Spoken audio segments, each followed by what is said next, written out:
আপনি দেশকে দুর্নীতি মুক্ত করতে চান, অথচ আপনি আল্লাহর সাথে দুর্নীতি করছেন। আল্লাহ পাকের দেওয়া যে হুকুম বিধান আছে, আমি কোনো হুকুম বিধানকেই তোয়াক্কা করছি না। আমার একজন ওস্তাদ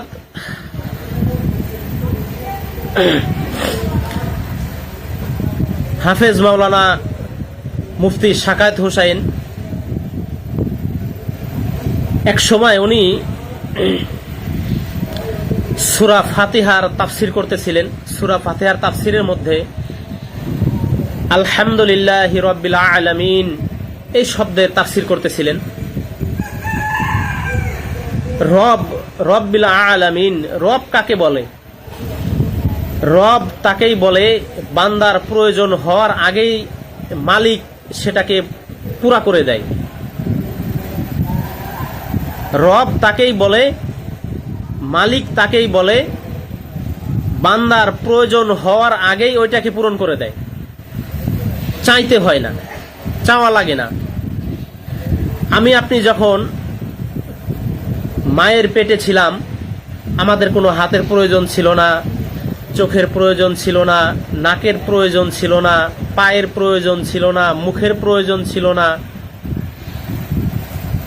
দুনিয়াতে আসার পরেও 2-3 বছরের মধ্যে আমাদের হাতের প্রয়োজন নাই, অনেক কিছুরই প্রয়োজন ছিল না। কিন্তু এরপরেও আল্লাহ পাক আমাদেরকে কি করছেন? মায়ের পেটে থেকে এগুলো তৈরি করে দিচ্ছেন।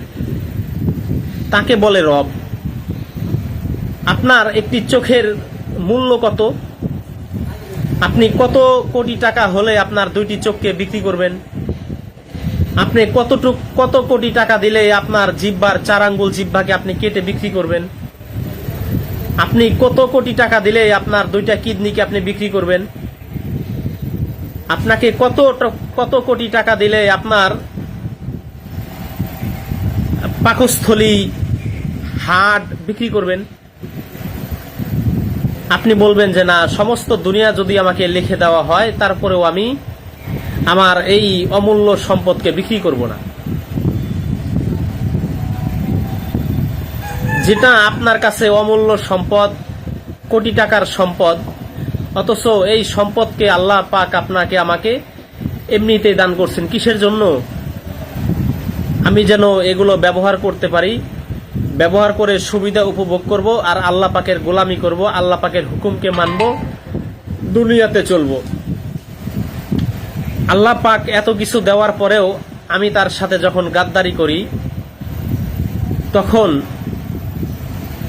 আমার টাকায়, দেশের জনগণের টাকায় যারা প্রতিশ্রুতিবদ্ধ দেশের কাজ করবে, তারা কেন বেঈমানি করবে না?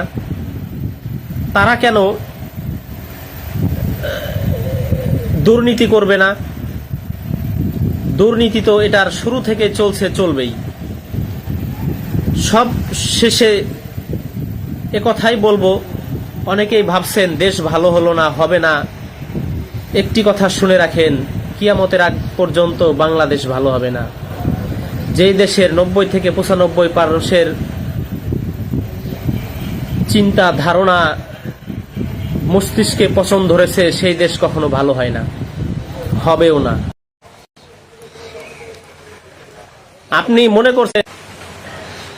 আপনি মনে করছেন এক সরকার চলে গেছে, আরেক সরকার আসলে দেশ ভালো হবে। এই সরকার ভালো না, আরেক সরকার আসলে দেশ ভালো হবে, কখনোই না। দেশকে ভালো করতে হলে আপনার দেশের শতকরা 90% মুসলমানের ঈমান আমলকে সঠিক করতে হবে, পালন করতে হবে, আদায় করতে হবে। এর বিপরীতে কখনো চিন্তা করবেন না দেশ ভালো হবে। তো যে কথা বলতেছিলাম, আল্লাহ পাক আপনাকে এত কোটি কোটি টাকার সম্পদ দেওয়ার পরেও আপনি আল্লাহর সাথে গাদ্দারি করছেন, মির্জাফরি করছেন। সেখানে আপনার দেওয়া 2, 4, 20, 40 হাজার টাকা বেতন পাওয়া একজন দেশের কর্মচারী, আমলারা কেন দুর্নীতি করবে না? আপনিই তো আপনার মালিকের সাথে গাদ্দারি করছি, তারা কেন আমার সাথে গাদ্দারি করবে না?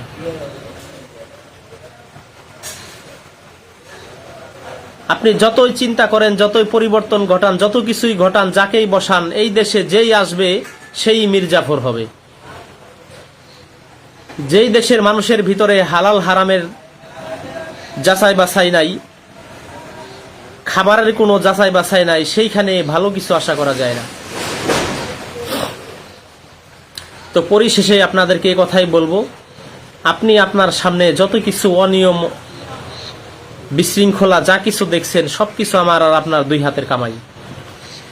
এই দেশকে ভালো করতে গেলে, মানুষকে ভালো করতে গেলে, সমাজকে ভালো করতে হলে আমার আপনার আমলের পরিবর্তন আনতে হবে।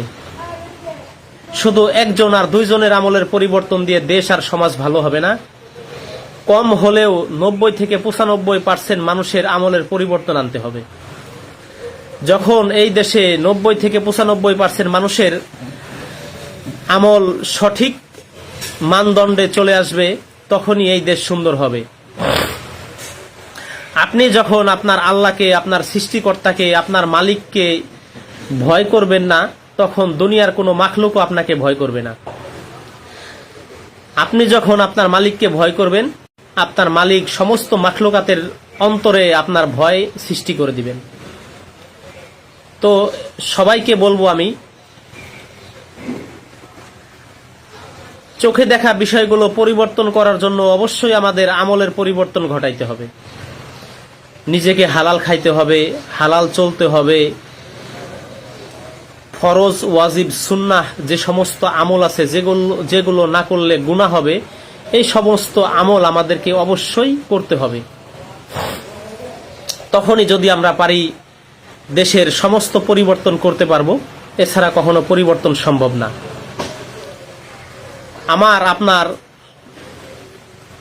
দেশের 90 থেকে 95% মানুষের আমলের যখন পরিবর্তন চলে আসবে, তখন পুলিশ ভালো হয়ে যাবে, তখন দেশের এমপি মন্ত্রী ভালো হয়ে যাবে, তখন দেশের আইন শৃঙ্খলার সমস্ত মানুষ ভালো হয়ে যাবে, তখন দেশের আইন আদালতের যে উকিলেরা আছেন, লয়ার আছেন, তারা ভালো হয়ে যাবেন। আমি আপনি যখন ভালো হয়ে যাব, তখন দেশের আইন আদালতের যে বিচারকগুলো আছে তারা ভালো হয়ে যাবে। বর্তমানে যেটা চলছে, এটা আল্লাহর পক্ষ থেকে একটা শাস্তি চলছে আমাদের জন্য। আপনি ভালো কিছু না করে যদি ভালো কিছুর আশা করেন, এটা তো বোকামি ছাড়া আর কিছুই না।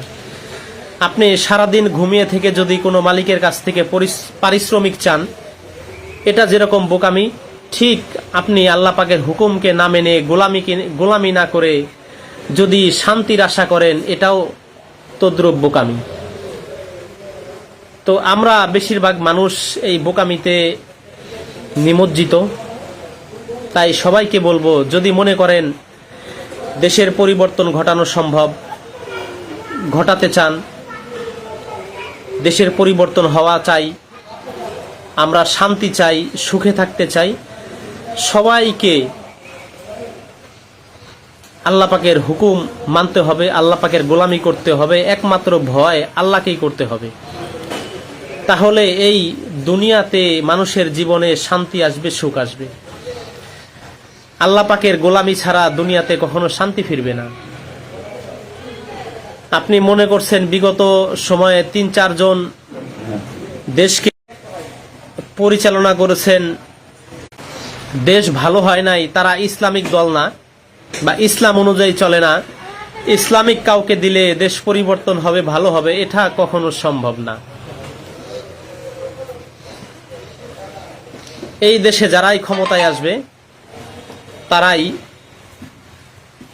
নিজের চিন্তায় বিভোর। জনগণের আমলের পরিবর্তন ছাড়া দেশ কখনো ভালো হবে না। জনগণের আমল যখন পরিবর্তন আসবে, আসমান থেকে জমিনে আল্লাহ পাকের রহমত নাজিল হবে, সমস্ত হারামখোর, অমানুষ, জানোয়ারদের দিলে কম্পন সৃষ্টি হবে। তাই বলবো, সবাই এ সমস্ত আজে বাজে চিন্তা না করে আমলের উপরে উঠেন, আমল করেন, আমল শিখেন। যে আমল আপনাকে দুনিয়াতেও শান্তি দিবে, আখেরাতে মুক্তি দিবে। সবাই ভালো থাকবেন। আসসালামু আলাইকুম।